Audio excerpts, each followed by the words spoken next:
All right. Hello, Cigarette Tiger. This is the first interview on our Backlined series.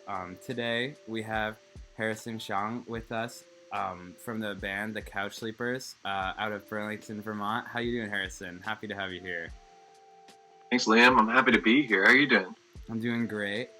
Um, so let's dive into it. So you've got a new song coming out January 15th, a little more than a week away. So we're just here to talk about a little more about your band, a little more about you. So let's just start into it. You guys are a young band. You're fresh on the scene. Yeah. Your first album, Only When I Start, came out a year ago, right before the pandemic. And right now, you're someone you enjoy, you love books, you're in grad school. Yeah. If you want to talk a little bit more about how that's influencing your music, your personal life, we'd love to hear it. Yeah. Well, I've always been a reader. I think that's probably because I was a gawky, awkward child. But I think reading is really important because it breeds a lot of compassion. You know, you have to put yourself into the head of other people, and you get to experience many lives when you read a book. So it's always been important to me, but I think even more these days, it's something I turn to as a way to gather songwriting ideas. To get inspiration, to hear people who are masters of the English language flex their craft. Definitely. And try to ape some of that for myself. Mm-hmm. And it's just something I really enjoy. And I'm also in grad school, and I'm in grad school for neuroscience, which doesn't have much direct relevance on my songwriting, but they're kind of sides of a coin, right? Because definitely. One's science is like an investigation into objective truth, and art takes on the subjective side of that investigation. Mm-hmm. So absolutely, parallel pursuits. Mm-hmm. Definitely. So just diving into just everything you're saying about books, your songwriting process. We'd love to hear, just walk us through the process. Where do you start? What do you look for when you're writing new music? Has it changed with the old stuff, with Only When It's Dark versus what we're expecting next week? If you just want to talk about your approach to it, that whole bit. Yeah. Well, as you might have guessed from my needing to gather ideas from books, I sometimes suffer from fairly prolonged droughts of inspiration, long periods of writer's block, and I try not to stress too much about this anymore. I've done it a couple times now. And I've started to regard them as more like resource gathering phases, time to just take in experience and let it sort of ferment and percolate. I find the best songs come quickly. Typically, we were talking about this recently. Typically, there's that moment, the flash of inspiration that is, you get the melody and the words at the same time, and then suddenly you've got something, right? Definitely. And if that happens and I can get a song out really quickly, I find that's there's this idea in chemistry of the seed crystal. That's the seed crystal. So you can only dissolve a certain amount of solid into a liquid, but you can actually cram more in there if you heat the liquid up, because it's harder for that solid to re-solidify, to recrystallize after the fact. So once it's cooled down, you've got a supersaturated solution. But if you put a seed crystal, just a little bit more of that solid in there, suddenly the whole thing just crystallizes. It provokes this chain reaction, and it causes a giant crystal to form. And that's the songwriting moment I'm looking for. That's it. So for you, sorry, go ahead. But that's something that you find when you're alone. You like to write kind of by yourself in isolation, and bring ideas to the group setting. And would you kind of look for, these words have been in my head. I've been thinking of this melody. I've been thinking of this, or would you start with kind of a chord structure and then go from there? I have often found that the idea that's preoccupying my mind isn't exactly what ends up being put onto the paper. So there's a new song we have. It's not the one that's coming out on the 15th, but it'll be coming out following that, called Just a Minute. And it began with this idea of, I just need a minute now to let it all out. It had its own, like, there was a whole musical idea that I had. I was sitting on it, I couldn't get it to work. And then one day I decided to just write next to the idea, not to attack the idea directly, but to write something else. And out of that came this other song, Just a Minute. And so often it seems like those ideas that I'm chewing on and I'm trying to make them work won't come into being. But if I can open myself up to the other opportunities that are around that idea, then I usually end up with something. Songs don't really like being pushed into shape. They want to go their own way, and you sort of just have to tag along for the ride and try to refine it a little bit afterwards. Yeah, it sort of writes you, kind of, in a way. I don't know. Yeah. I don't write songs write me. Right. Definitely, yeah. I feel like it's an unpredictable process, kind of. You don't know when you can't sit down and be like, today I'm gonna write something I'm proud of. It's just like, today I'm gonna open up my heart a little bit. Yeah. Well, it's a numbers game, really, right? You have to maximize your opportunity to be in the room at the same time as the muse. So you just, if you can make a practice out of it and sit down regularly, then odds are you'll find something good. Most of what you come up with will be trash, in my experience, but every once in a while you get lucky, and you can trick people into thinking that you're a tremendous songwriter that way. Well, you tricked me, indeed, definitely. No, I think you are a tremendous songwriter, man. Anyway, so moving on, you're from a musical family. It seems like you've got siblings that have their own kind of music careers going on. So we're just wondering, is there anything, any life events, family in particular, an artist that from a young age maybe inspired you to do this music thing? Because it feels like it's something you picked up later than most, right? It's something that you haven't been doing forever. It's something that you kind of found later in your life. Not like you're old, but... I'm feeling older and older. I definitely was a late comer to music. I was probably in 6th or 7th grade when I started playing music. And despite that, I grew up around it. We were always listening to music. My mom is a really fantastic pianist. My dad sings bass, and he has this crazy voice that shakes the house. You know, he sneezes and everything goes creaking along.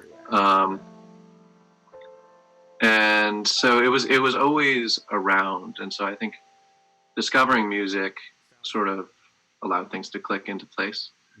But really I was more of a tinkerer and an enjoyer of music. But there are a couple of people that I encountered through college, really, that inspired me and opened me up to the idea of writing my own stuff. And the two main people are Jasper Sloan Yip, this awesome dude. He's out in Vancouver. He writes, I mean, you want to talk about like capital S songwriters. Jasper's like the prototypical capital S songwriter. He is a master of show don't tell, the most often parroted piece of advice to writers. And he writes really compelling songs that are rich in ideas, thoughtful ideas about what it means to be an artist, what it means to have expectations and idealism, and then have to confront real life and how that ties into art and romance and so much of that. He writes really beautiful music. And as you can tell, I was obsessed with his music and just listened to it every day. I would listen to it. And I got a chance to perform with him and talk with him. when I was at Middlebury, and he's been a really tremendous mentor and friend to me since then. So shout out to Jasper. He has been essential. I owe so much to him. And the other person is my friend Evan Alice, who you might know from the band Fever Dolls. They were a local band. They're in New York now. And Mrs. Carter, Evan. yeah. Okay, so Couchsleepers was sort of formed from the remnants of our terrible undergraduate fumblings at a band.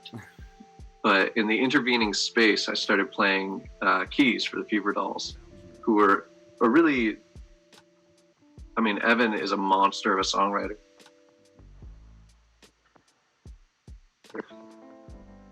It gave me my first exposure to being a musician in a serious sense. I was playing to people instead of empty rooms or just my own bedroom. And it really affirmed for me that I love making music, that I love performing music live for people, and that interaction that you get between the listener and the player when you're in the same room. And also Evan was, again, a mentor. He helped me see beyond being just a musician, just a writer, and into being a performer and an artist. And yeah, really, really amazing dude. He's given me so many opportunities and so much good advice. Yeah. So those are the two main people I have to mention. That's sweet. I didn't know you had such a personal connection to the Fever Dolls. I've checked them out through, I think, like a story you posted. Really awesome band. That's good to hear. Yeah, they're amazing. But yeah, okay, so moving on. You guys have been described a soundtrack for restless nights. I think it's your bio and Instagram maybe. That's something that I sympathize with. Your music, I associate it with late nights. I associate it like with late nights when you can't sleep, that kind of capturing that moment. But that's obviously not something that you were thinking about kind of actively maybe when you were writing Only When It's Dark. That's something that was kind of retroactively written about you to characterize and kind of categorize your music, right? So just kind of how has having maybe press coverage, you're still super young, super new, but now you're writing to people, you're writing for an audience that maybe discovered you through the sound, maybe wants more of the sound, but maybe you're not ready to confine yourself to that just yet. So I'm just kind of wondering how your second round of writing, how it's been influenced, if it's different with all that in mind. Oh, how terrifying. I think so. First of all, I think we've been so lucky to have the response that we've had to our music, and that already is so much cooler than anything I could have ever imagined. And my hope, my suspicion is that people are reacting, I hope more to more than just the sound, that there's that our music is provoking a feeling in them. And maybe that ties into this idea of a soundtrack for restless nights, that it's okay. I think when you write songs, it's really important to have earnestness to the emotion that you're conveying, but really you're not giving somebody a specific emotion when you sing them a song. What you're doing is creating the conditions for somebody to have an emotional response, and that may be completely different from yours, but because it's informed by their own experiences and their own mood and whatever else is in the milieu of their experience. But if you can provide that to somebody, then I think you're in a good boat. And so many of these, like the major themes that are present on Only When It's Dark, anxiety, uncertainty, loneliness, are all really classic human feelings and concerns. And especially ones that I found relevant to my experience as a young adult, having moved into my own place, although I'm currently here at my childhood home in the study. But yeah, I don't think that those are feelings that I can cure with a song. I think I can, sit by your side, so to speak. And so the goal is to continue providing that, even if the sound may change. But the production maxim for our band is to always make the familiar feel new and the new feel familiar. So hopefully you're getting something different than you expected, but something that feels comfortable and exciting nonetheless. That's the goal. Yeah, sweet. I think that's a good goal. Okay, so pandemic has been challenging for everyone.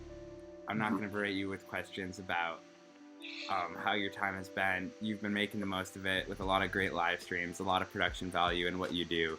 I will ask about next moves, next big thing. So you're releasing this new song. We're wondering, I guess, is this part of an EP, another album coming up? And if things start to loosen up a little bit, people start to get vaccinated over the summer, where do you want to be? Are you going to try and play shows? Where do you think you're going to try and play shows? Is there any certain artists that you would like to play shows with in the coming up time? Whether realistic or if there's anybody you could choose from, who do you think you'd choose from? Okay, we'll take it from the top. I can't remember what the first question was. Just about moves. I definitely packed a lot in there. Oh, yeah. Okay, so sorry. No it is part of an EP. This song, it's it's unclear how long this EP is going to be exactly. Maybe it'll be an album, but I can assure you that we will be releasing music continuously over the course of the next year. So nobody's going to miss us. With regards to performing, it's such a shame. We were touring only when it's dark, right when the pandemic hit. In fact, we played a show with you at Vassar, and that was about the last show of our tour before it became clear that it was simply too dangerous to continue onward. And so while we're extremely eager to be playing music again for a live audience in the same room, live streaming, it's been wonderful to see how people have rallied around artists and how that community has been able to persist. But there's something magical that happens when you're in the same room with somebody and you can feel the push and pull between the audience and the players. That's amazing, and I cannot wait to return to that. But we have to we want to emphasize safety around COVID. I think it's really important. Even if we find ourselves in a situation where certain people can operate comfortably and safely, there always has to be the assumption of risk for those around people and those who can't operate with the same comfort and safety. So we're going to prioritize that, but as soon as it is safe, we will be out there and performing music for sure. And yeah, two people that I want to perform with. It's such an exciting fantasy to indulge. The obvious two, the two that immediately come to mind, are my brother and sister. My brother Conrad he makes his living as a music producer. He lives out in LA. He goes by the name Public Library Commute. He has new music coming out as well. You should absolutely check out Conrad's music. He's one of the most creative people I know. And my sister Emily is a singer-songwriter. She goes by the name Emily May, M-A-E. And Emily is just such a powerhouse.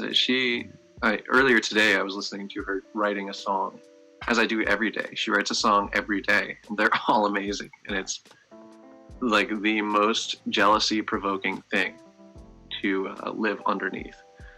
But Emily is an amazing songwriter. She has aspirations of composing for Broadway, so anybody out there,